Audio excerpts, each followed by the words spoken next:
People pulling up. Check it out, check it out, check it out. Let's get some shine.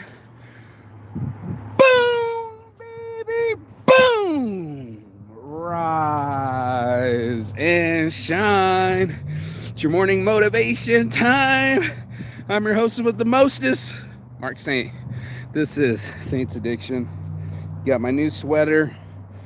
Got my new pen in my pocket. I guess I could just hit it right off the bat. Because this day I'm excited.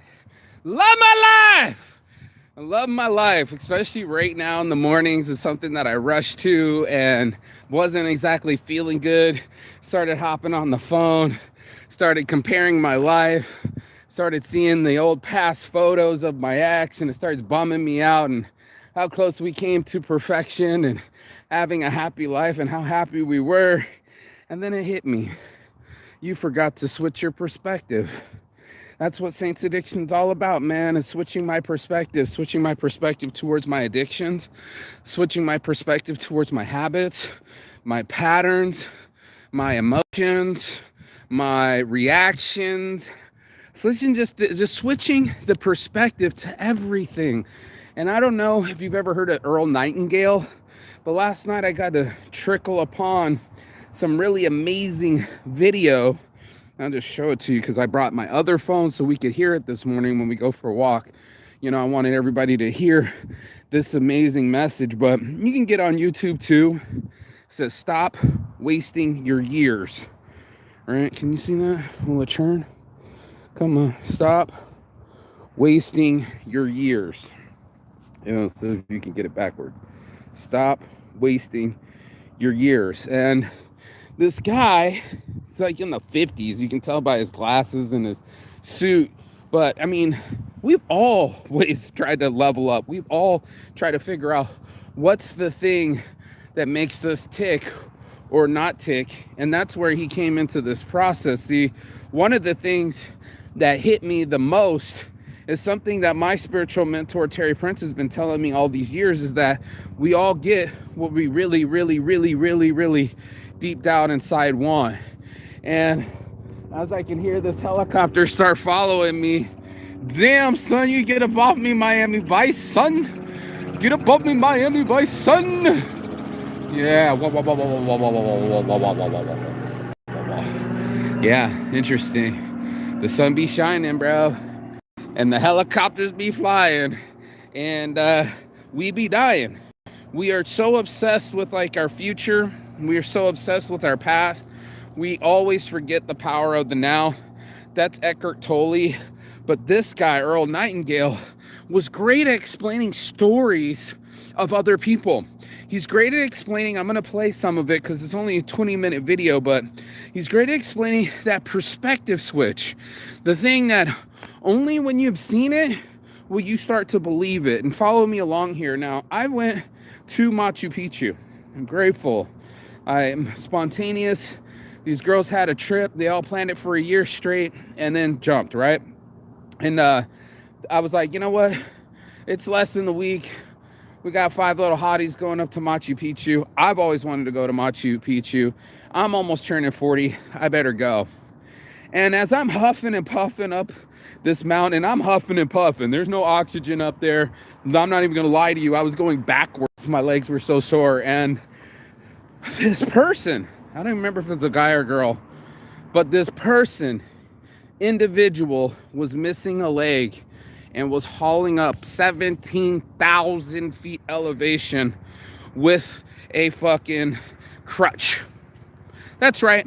Missing a whole ass leg, had no excuses, was missing their crutch. Now, this is important because it's like so many times have we set our minds to only what we want to expect, only what we think we deserve. And unfortunately, we'll start telling ourselves, is the FBI out on me or what? Start telling ourselves, damn, son, they're after me, yo. All these cars started pulling up. It's the FBI SWAT team. I got the rape van, the truck pull up, the minivan. Hey, if I come up missing, you know what time it is? So, our perspective plays games on us. Like, you know, the first thing I think is just of my ex and how her parents were so pessimistic. Like they just couldn't see good situations and bad. Even right now, all the advice from the people, even like out of the crypto sphere, are like buy the dip, right? That's meaning to buy something at low and sell it high. It makes only sense, but most of us buy it stock out of hype. We don't buy the dip, we buy the hype. We go, oh, this shit's gonna go higher. It's our perspective, right? We don't perceive things to go lower. We never see things as they really are. Trapped in the past, trapped in the future, trapped in our own minds, dude. And here's how I know. Morning breakfast, morning juice, motivated juice, baby. The motivated juice, the way that the perspective works is like this. The guy, like, I'll give you 3 case in points, and maybe I'll just let him tell his story, since my phone's obviously blowing up right now. Something's going on in my pocket, but I want to be able to play this. Let me get in the shade and smoke with you here. Hold on. But perspective, or the way that we treat our attitude, the way that we think that we deserve certain things, the way that we put ourselves in negative moods, much like I was just talking about my ex. Man, we had something awesome. We made this beautiful baby in Yosemite on a perfect, beautiful lake view time. In fact, I thought we were going to call our kids Yosemite and Yellowstone, because that's what we were doing. We were going from the Grand Canyon, going to all these national parks, making babies, and bonding like 2 humans do in the forest, humping away like rabbits, enjoying the summertime. And now that that time has passed, I've had to look at my perspective and see that some people will always find a problem in every solution. Some people aren't settled with who they are. Right now, I'm in an embroiled battle with my ex because she can't find her happy. She couldn't find it in her old relationship, 10-year marriage, divorce with 2 kids, couldn't find it. Try to find it with yours truly, your boy Marky Saint, I don't want to call myself the quintessential, what's it called, Peter Pan, right? Getting to run away from responsibilities. And these are the photos that I saw this morning, and it shocked me because it started to hurt my feelings, because I had lost something, and something was so special, and it ended so badly. And what I'm listening from this guy is that we don't expect change. We expect everything to stay its course, except for us, right? We let our minds run amok on what went wrong, and what could have happened, instead of what is going right with us. Where are the needles in the haystack? Where are the things that are working in your favor than against you? And there's so much perspective out there. I'm going to let this guy get into it real quick, because we're almost at the 10-minute mark. I'll play because it's a 20-minute video, but many scenarios of people, dudes in iron lungs when we used to have polio, and now your brain's working but your body's not working. Every day you have to be in an iron lung and can't move. This guy started his life. This guy had a farm and made a whole production company, packaging company, from an iron lung. Most people would say, I don't got nothing. That's a perspective. What they forget is that they have their life. First of all, that you're alive, you're in the game, you're breathing.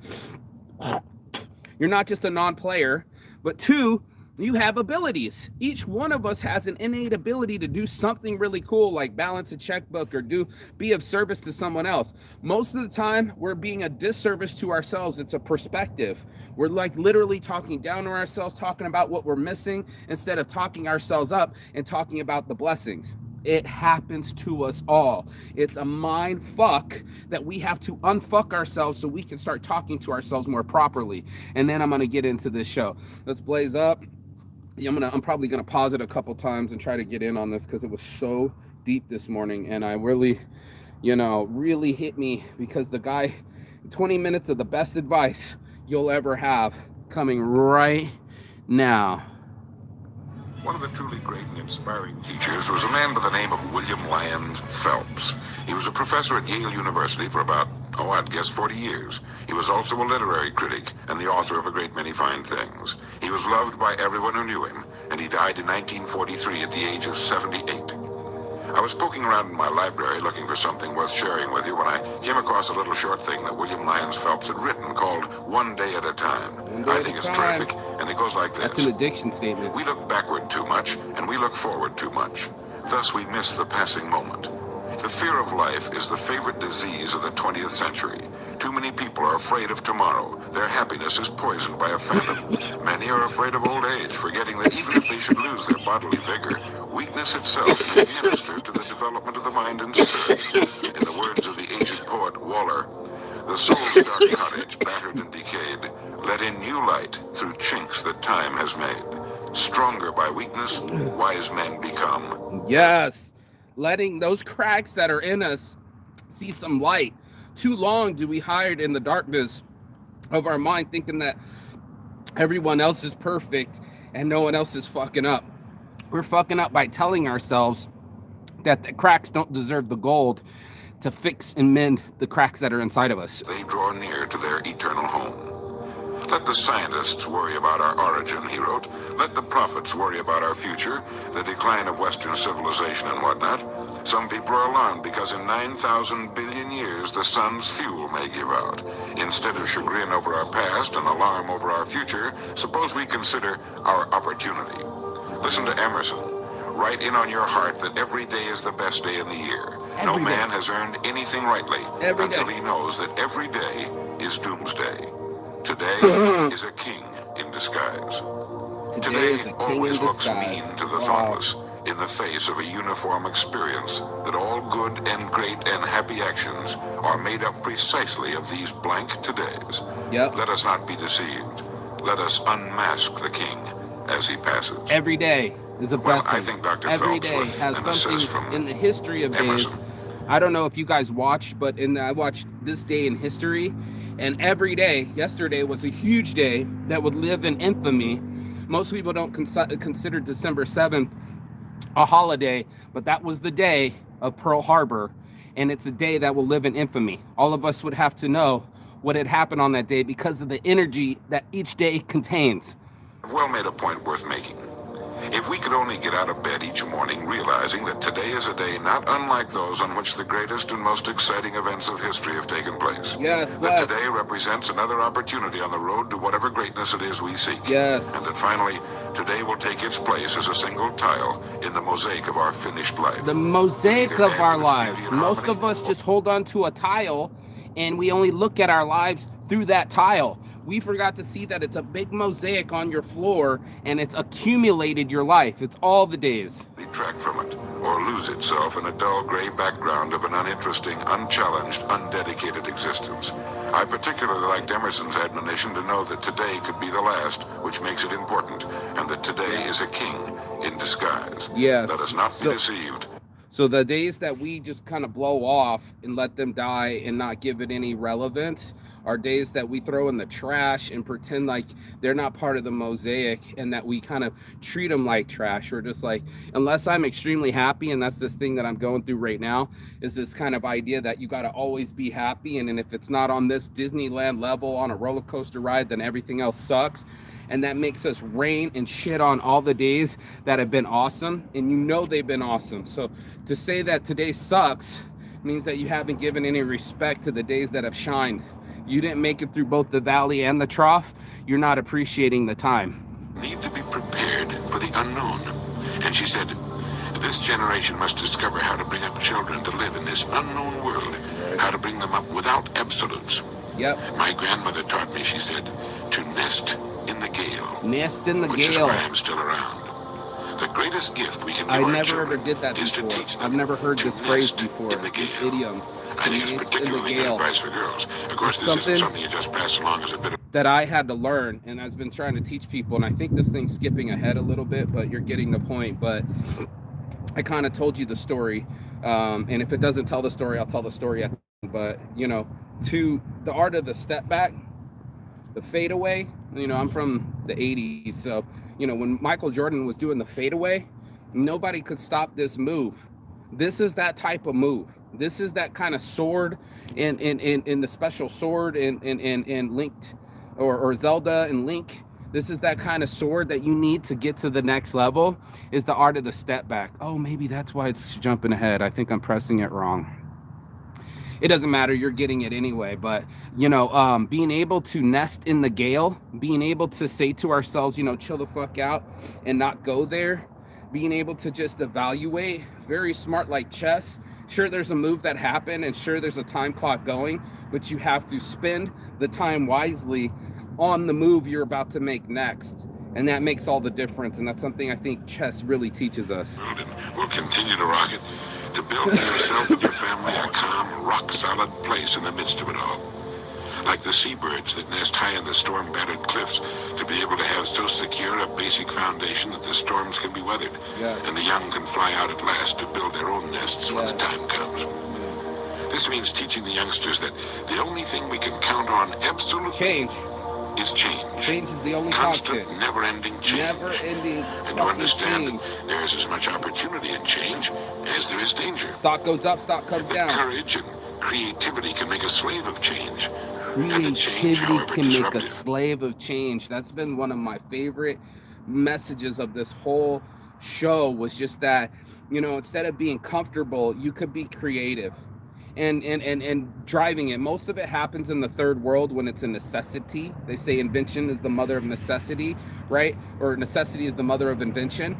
It's because you need something that you stay creative. Most of us end up staying comfortable. We haven't come up with ways that we deserve a better life. After hearing my buddy Benny Mac talk about some guy pull up 2 different Rolls Royces, pulled up in the Rolls Royce with God plates from New Zealand, up against the Vatican, bumping EDM music, trying to get a helicopter shot. I'm like, I'm severely underperforming. Now, obviously, this might be past my budget a little bit, but it's also the mentality of it. What level do you believe, I'm touching me, you believe that you deserve to live? Straight up. And how much energy do you put behind that? Like Terry Prince once said, we all get what we really, really, really, really, really want. And that's what's ended up happening in this show. And I'll share that with you if he doesn't talk about it in this episode. I might have skipped over it, because this is a 20-minute video. It doesn't feel like 20 minutes are happening, but I probably skipped over it, but I'll tell the story later.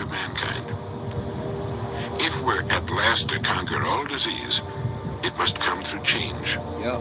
If we're to give every person on earth a decent, nutritious change our diet, it must come through change. Change our perspective. If we're to have peace, if we're to tap at last the true potential of man to transcend himself, yes, it will come through change. Change our moods. So change is not just inevitable, it's our only hope for the future. That's all we got. If young people look at change in this light, they will welcome it, knowing that they're going to have to take a few knocks along with the good. Yep. So as Dr. Margaret Mead says, maybe the greatest gift we can give our children is to teach them to nest in the gale, so that they'll be able to fly in good health and clear skies when the gale has passed, as pass it must. Yeah, it's easy when the wind is clear and calm. A management consultant on the subject of getting into the right kind of work has said, people worry because they think a career decision is like marriage, to be broken only by failure or death. Well, this just isn't so. You have to accept your uncertainties as normal.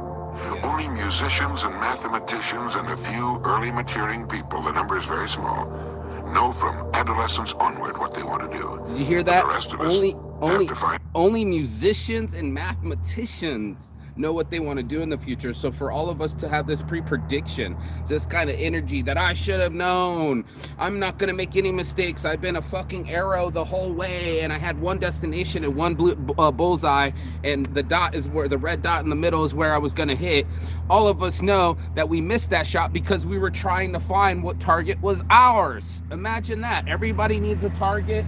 Everybody can hear this kind of energy in our lives. This, I'm launching at something, bro. Like a fucking javelin, man. I'm coming. Get to your portal. I'm coming. Today, there are so many interesting opportunities. It's quite difficult for most people to make a perfect decision the first time. Perfect or not, it seems that most people largely do look upon their work as they might look upon marriage, as a permanent thing. If it's not what a person happens to like, well, he often thinks that's just too bad. He's stuck with it. Well, not so, not anymore. I read somewhere recently that one of the tragedies of our educational system is that it often steers young men into the more acceptable or better known fields, simply because it's easier to get them to conform to the curriculum. than for the school to branch out into less popular studies. Thus, the young man who dreams of being an oceanographer or expert on pollution winds up being a lawyer or a CPA. We settle. But be that as it may, the person who dreams Easier of more path. interesting, more challenging, and perhaps more rewarding work should ask himself quite seriously, and I don't mean more rewarding than being a CPA or a lawyer, that can be as rewarding as anything else, but he should ask himself quite seriously what it is that prevents him from fulfilling his dream. No matter what field a person chooses, there's always a rule. People in that field are getting older, they're moving up and out, they're retiring.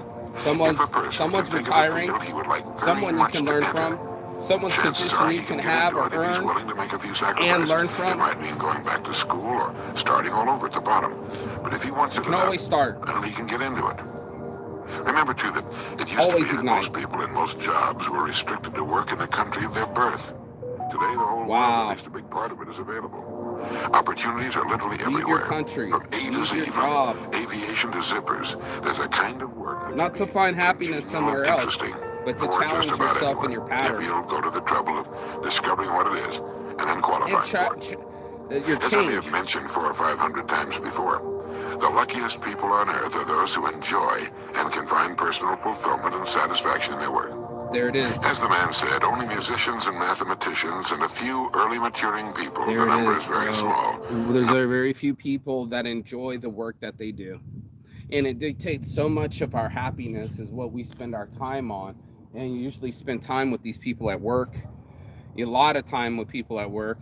And to do a job that doesn't do you any service, a J over B, a just over broke, that doesn't make you feel better about your life, will make you mental. I'm here in the park with my own clothing on because I developed a business where I own my own business. I get my own orders. I take them as I want them to come. I don't rush. I don't fucking fuss. I don't do any of that stuff. I really just chill the fuck out and make it happen, and at my own pace instead of somebody dictating to me like a dictator. And that's made the difference of all over the world for me, because now I can do this show for 30 minutes every morning and not have a boss looking over me, but also the ability to be creative, bro. The ability for me to harness my chi and my ideas and make it worthwhile to me. There's so many things that we just we haven't had the right perspective to leave our jobs. We haven't had the right perspective to leave our bad relationships. We haven't had the right perspective to leave the country that we were born in. There's so much out there that we don't know. It still excites me when I get to talk about cultures and words and idioms and slang and the way that we all process, the way that we speak, and what we're saying is that my pie. And I was like, do you know in Brazil, my and pie are mom and dad? Like, and yet this is my cousin in New Orleans saying the same thing. My pie wants me to stick around. And I'm just like, you're speaking Portuguese without even knowing. There's so much out there that we're not even knowing. Right? And this is where the healthy perspective switch is. I skipped the part, so I'm just going to get into it because I want to hear it and I don't want to copyright. You can watch the show on your own. But this dude right here was talking about a dinner meeting of this girl who just finished this recital. Hear me now, feel me now. And the lady said, I would kill to have your talent. And she said, no, you won't. And everybody got quiet, like a napkin falling on the table was gonna fucking shatter glass, right? And she repeated it, no, I would kill, you would. And the chick looked at her, kept drinking her coffee and said, no, you wouldn't. Because if you really, really, really, really wanted it, you would have invested your time into it. You would have put your energy and given up something to attain it. Now, there's a lot of people that want something. Everybody wants the prize, but nobody wants to pay the price. Rich Abajian. It's so fucking true. My ex, he's dead now, but my old business mentor would tell you, if it's meant to be, it's up to me. But like that price, you know, the hours, you know, the Kendrick Lamar, the 10,000 hours of professional. He read that and put in 10,000 hours into his craft to be a professional. I wouldn't be surprised if he didn't start booking his hours till it hit 10,000. Have you given that? No, it's easier to just say, I wish I just had your talent. I didn't have to apply myself in summer school. I didn't have to apply myself when I was 10 years old. I didn't apply myself for the last 10 years. And that's when it was just like, fuck me, man. It's still the same, dude. If you really, really want something, you'll grab it. And if you really, really think this is all you can do, that's the level you'll stay at. And as long as you keep keeping the same perspective in your mind, you're going to hold at that altitude. Your attitude determines your altitude, and it goes right back to that. And that's one of my best things for me, is to switch from my addictions and being focused on this negative shit and this hiding shit. And let me get into it, because this was the thought. It was just so crazy that that's not what happens. Everybody's trying to do a dry January. They won't go dry right now. They're gonna smash themselves and get really into the addiction of drinking and their feelings and numbing, right? That's not what these drugs say. You know, these drugs say, let's go have some fun. Bump a blow. It doesn't say you're about to be with a bunch of dudes in a bathroom and develop a habit and you're giving away up all your hard-earned cash. It doesn't say that. It's short and sweet and just says, quick bump, quick fun. Alcohol, numb it. It doesn't say it. It says, it doesn't say you just want to be numb so you don't feel or think inside of yourself anymore. And later on, when this thing really kicks in, it's going to make you a different human being. You're going to start fighting with your friends. You might get a DUI and hurt someone else into the world. Alcohol doesn't say that. I've never heard a commercial in my life keep it real. No, everybody's skinny and fit and outside and smiling and doing things. I'm like, what the fuck, bro? Our perspective of it. It works in commercials, right? Why doesn't it work so much in our lives? And this is where she said it. She said, people always want something, but not wanting to earn it. You know, the want and the need, or whatever, even a want or a need, but there's an earn too. And a lot of people just don't want to earn it. They don't want to earn the attitude switch. They much rather just wallow and say, I'm just gonna bitch. We don't know that we're killing our moods. We're killing our perspective. We're killing that thing that's going to get us out of it. Again, it's like the guy that's digging the ditch, right? Or digging his own grave. But you just add you just start right there. Boom. You start giving yourself a step and then build yourself a staircase out. If it's all 6 feet by 6 feet of your ass, you're trapped. There's no way out. It's a full ass rectangle. So you start creating a trapezoid. So you start seeing it like, okay, this is the lesson. And it sounds so benevolent for me, because I just had a worse lesson through an unwanted abortion. It just fucking slayed me. And I still having tough time with it. But I had to see myself as not the only victim, right? I'm not even a victim anymore. I can't victimize myself. It was my own attitude. It was my own mouth. And it was my own viciousness that had this occur to me. Did you hear that, Em? My ex, she still watches my videos. She thinks that I'm just talking about her. No, I was talking about myself and having an honest conversation with myself. I said I sat with it. You can watch it a week ago. You got to sit with it. And now it's Tao Te Ching, the Tao Te Ching, the way of the path. You know, this path inside of us to know better, and it's old Chinese philosophy, and I don't have that much time to get into it. But my point was that the power of putting it in me and saying, okay, I'm responsible for these things. I'm responsible for my perspective. It's not anyone else's job to make me happy. It's my own job to do the heavy lifting and to learn the lessons. It's my own job to see blessings over stressings. And that's exactly what I do over here at Saints Addiction. I bless over stress, bro. I had to get inside of my life and say, that's not working, and go put in some work into things that do work. Like working out and talking it out and writing it out and being creative instead of complacent, and not just staying comfortable, because I know comfortable was a killer, and then engage myself in this life like I'm a fucking NASA fucking rocket launching off the pattern. 5, 4, 3, 2, 1. And Houston, we have liftoff, and that's your morning motivation. So if you got anything out of this, like, share, and subscribe below, or comment below how you pump yourself up. What's your way of always seeing your perspective right and not counting your stressing, but counting your blessing? It's your morning motivation. I'm your boy Mark. You say on my heart from the start. Peace and love. And as always, Chigathon. That means goodbye, but not forever and finish. And I will see you on the other side as soon as you like, share, and subscribe. Peace. Ciao. Bella. Ciao, bella. Beijos. See you. Stay blessed.